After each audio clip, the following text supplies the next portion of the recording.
صوبہ کا اپنا اپنا ایک مختلف ایریاز ہے جہاں وہاں ایڈوانٹیجز ہوتے ہیں. مثلا جو پہلا صوبہ صدر زرداری جہاں پہنچا تھا وہاں زراعت کے حوالے سے، اریگیشن کے حوالے سے اور ڈیفنس پروڈکشن کے حوالے سے ہمارے ہوائی جہاز اور اس قسم کے منصوبے کے حوالے سے اس صوبہ کا ایکسپرٹیز تھے. صدر زرداری پاکستان کا ایکچولی بلکہ دنیا کا سب سے پہلا صدر بنا جنہوں نے ان فیسلٹیز کا دورہ کیا. اس کے بعد ہم شنگھائی میں تھے جو کہ ایک فائنینشیل ہب ہے چین کا.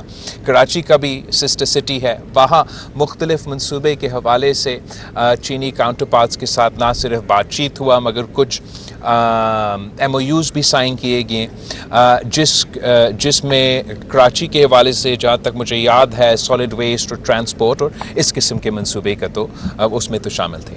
اچھا مطلب اس وقت جو باتیں اس وقت چل رہی ہیں کہ ایک مرتبہ پھر کہیں سی ایم صاحب کے حوالے سے باتیں چلتی ہیں، کیبنٹ کے حوالے سے، پھر میئر کراچی کو لے کر پیپلز پارٹی کا ہی حوالے سے باتیں آپ خود چلاتے ہو، پھر مجھ سے ان پہ سوال پوچھتے ہو اور پھر ان کو میرے خیال میں جو باتیں جن کے حوالے آپ شاید دے رہے ہوں گے ان میں کوئی سچ نہیں. چیئرمین صاحب، جو پورٹ سٹیز ہوتے ہیں دنیا بھر میں وہ ایک اہمیت کے حامل ہوتے ہیں. آپ لائے ہیں گورنمنٹ کے وفاق میں، لیکن جس طرح سے کراچی کو اس کا حق ملنا چاہیے اس طرح سے کراچی کو اس کا حق نہیں مل پاتا. دو کہ پیپلز پارٹی کی گورنمنٹ کراچی میں بہت زیادہ بہتری کے منصوبے لا رہی ہے، لیکن منصوبوں کے لیے جو پیسہ چاہیے ہوتا ہے وہ پیسہ وفاق دینے کو تیار نہیں. اس پر آپ کی کوئی بات ہوئی ہے وزیر اعظم سے یا کوئی آپ کا؟ مسلسل پاکستان پیپلز پارٹی اور وفاقی حکومت کے ساتھ صوبائی حکومت اور وفاقی حکومت کے درمیان بھی بات ہوتا ہے اور اوبیسلی پاکستان پیپلز پارٹی اور مسلم لیگ کے درمیان بھی بات چیت ہوتا ہے. ہم کراچی کے حوالے سے بار بار وزیر اعظم صاحب کا توجہ کہ فو منصوبے اور مختلف اس قسم کے منصوبے کے طرف رجوع کروائے ہیں اور امید ہے کہ وزیر اعظم صاحب جو وعدہ کر کے گئے ہیں کراچی کو شہباز سپیڈ دینے کا اسی کے حوالے سے وہ کام کرتا رہے گا.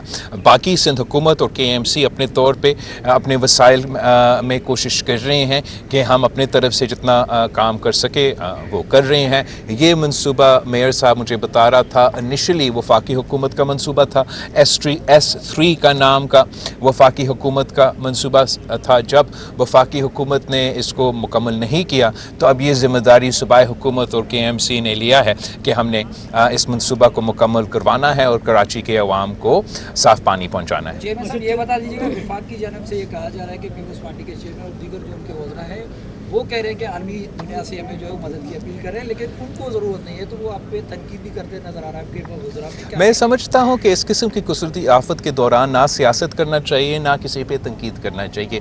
آپ نے دیکھا ہوگا کہ کس طریقے سے سندھ میں مختلف قدرتی آفت آتے ہیں. ہم ہمیشہ سیاست نہیں کرتے مگر ہمارے مخالفین یا ہمارا ساتھی چاہے وہ وفاق میں ہو یا کسی اور صوبے میں ہو، ہمارا اپنا صوبے کے کیوں نہ ہو، وہ کوئی موقع نہیں چھوڑتے سیاست کرنے کا. جہاں تک سیلاب کے سوال ہے، یہ ایک تاریخی سیلاب ہمارے سامنے ابھی تک اس کے اثرات پاکستان کے عوام بھگت رہے ہیں. پختونخوا کے عوام کے اس کے حوالے سے مسئلہ بنا ہوا ہے. گلگت بلتستان میں کافی لوگ متاثر ہوئے ہیں. صوبہ پنجاب کے حوالے سے 4.7 million people of Punjab have been affected by this flood. اور جو سب سے زیادہ متاثر ہوئے ہیں وہ جنوبی پنجاب کے عوام متاثر ہوئے ہیں. یہ سیلاب سندھ کی طرف بڑھتا آ رہا ہے. میں سی ایم سندھ کا ان کی تمام ٹیم کا شکر گزار ہوں جس اچھا انداز سے یہ اس فلڈ کو مینیج کرتے آ رہے ہیں. سندھ کے بھی لو لائنگ ایریاز کو اور جو کچے کے علاقے ہیں وہاں ضرور کچھ لوگ متاثر ہوں گے. ہم وزیر اعظم صاحب کے شکر گزار ہیں کہ جب میں نے پنجاب کا دورہ کیا اور وہاں کے عوام نے مجھ سے ریکویسٹ کی کہ میں وزیر اعظم صاحب سے بات کروں کہ ایگریکلچر ایمرجنسی اور کلائمیٹ ایمرجنسی نافذ کر کے زراعت کے شعبے کو ریلیف دیا جائے. وہاں کے عوام نے ریکویسٹ کیا کہ میں وزیر اعظم صاحب سے بات کروں کہ جو عوام کے بجلی کے بل ہیں ان کو معاف کیا جائے ان علاقے میں جو متاثر ہوئے ہیں سیلاب کے حوالے سے. اور ساتھ ساتھ ضرور ہم نے جو پچھلے ایکسپیرینس اسی شہباز شریف صاحب کی جب ہم حکومت کے اتحادی تھے پچھلے سیلاب میں، تو ہم نے فوری طور پہ جب لوگ متاثر ہو رہے تھے راستے بند پڑے ہوئے مشکل حالات میں، ان حالات میں ہم نے بینظیر انکم سپورٹ پروگرام کے تھرو ڈائریکٹلی متاثر لوگ بلوچستان میں، متاثر لوگ جنوبی پنجاب میں، متاثر لوگ سندھ میں، ان کو ہم مالی مدد پہنچا سکے. تو اس لیے میں نے وزیر اعظم سے بات کی، ریکویسٹ کی. ابھی تک ان کی حکومت نے بینظیر انکم سپورٹ پروگرام کو استعمال کر کے اپنے جو گلگت بلتستان کے عوام ہے، جو پختونخوا کے عوام ہیں، جو جنوبی پنجاب اور پورے پنجاب سے لوگ متاثر ہوئے ہیں، دوسری جگہوں پہ جو متاثر ہوئے ہوں گے، ان کو مالی مدد پہنچانے کے لیے جو شفاف ترین اور واحد طریقہ کار ہے وہ بینظیر انکم سپورٹ پروگرام کا منصوبہ ہے. آخری جہاں تک اپیل کی بات ہے، جب اس اسکیل کے قدرتی آفت ہوتے ہیں تو فوری طور پہ فی الفور آپ انٹرنیشنل دنیا میں جو ادارے بنے ہوئے ہیں ان کا مدد لینے کے لیے آپ اپنا اپیل لانچ کرتے ہیں کہ میرے ملک میں ایک قدرتی آفت آیا ہے، جو ٹیکنیکل ایکسپرٹیز رکھتے ہیں صحت کے حوالے سے، موسمی تبدیلی کے حوالے سے، نیچرل ڈیزاسٹر کا مقابلہ کرنے کے حوالے سے. وہ تمام ادارے جس کے لیے پاکستان پیسہ دیتے ہیں، ہم یونائٹڈ نیشنز کے تو ممبرز ہیں، اسی کے حوالے سے ہم تو کنٹریبیوٹ بھی کرتے آ رہے ہیں اپنے سولجرز میں بھی، اپنے تو ہم ان فیسلٹیز کا مدد لے سکے. انفارچونیٹلی آج تک وہ اپیل نہیں ہوا ہے. تو جو امیڈیٹ ریلیف فیز میں، ریسکیو فیز میں مدد پاکستان کو ملنا تھا، پاکستان کو عوام کو ملنا تھا، پنجاب کے عوام کو ملنا تھا، وہ اب تک نہیں مل سکا. میں جس چیز کا فکر مند ہوں کہ جو اسکیل پہ یہ قدرتی آفت اور سیلاب ہوا ہے، اس کے ناک آن کانسیکوینسز ہوں گے. یہ صرف ریشن سے کام نہیں چلے گا.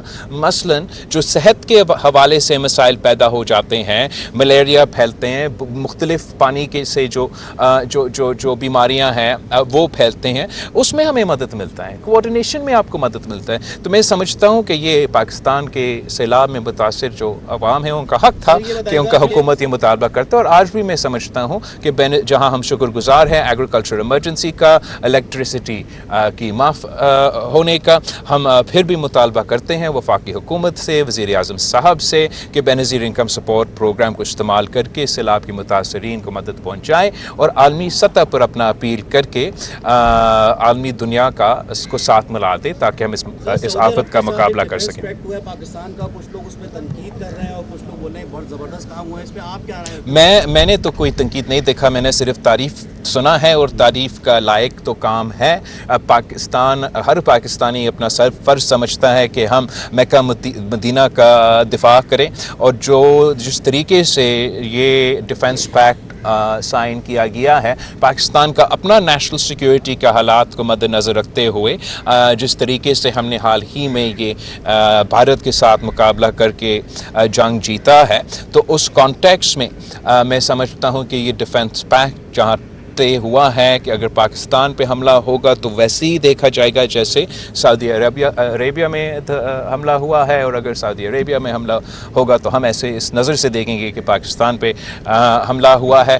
میں سمجھتا ہوں کہ دونوں ممالک کے لیے یہ ایک بہت پازیٹیو ڈیولپمنٹ ہے، اور میں وزیر اعظم صاحب کو، ان کی پوری ٹیم کو مبارکباد دیتا ہوں کہ یہ مرحلہ وزیر اعظم صاحب نے سعودی عربیہ میں ابھی سائن کیا ہے. اچھا یہ بتائیے، انڈیا کو ہم نے جو ہے بڑی برے طریقے سے ہرایا ہے، آپ نے بڑی اچھی سفارتکاری کی آپ کی وجہ سے، لیکن اب انڈیا کا کرکٹ میں بھی مطلب وہ سیاست لے کے آ گیا ہے، تو کیا کہیں گے آپ؟ مطلب وہ مودی کی سوچ والے اس پہ کرکٹر بن گئے ہیں جو، اس پہ کیا کہیں گے آپ؟ میں اس پہ اتنا ہی کہہ سکتا ہوں کہ ہمیں سب کوشش یہ کرنا چاہیے کہ جو سپورٹس ہے ان کو غیر سیاسی رکھا جائے. افسوس کے ساتھ آپ یہ دیکھتے آ رہے ہیں، یہ پہلا اگزامپل نہیں ہے کہ بھارت مسلسل سپورٹس کے ساتھ سیاست کرتا ہے، اور سیاست کی وجہ سے مختلف موقع پہ جو ایونٹس ہونے چاہیے تھے وہ نہیں ہو سکے یا متنازع بنے، بھارت کا کردار کی وجہ سے، پاکستان کی کردار کی وجہ سے نہیں. Okay, thank you every body.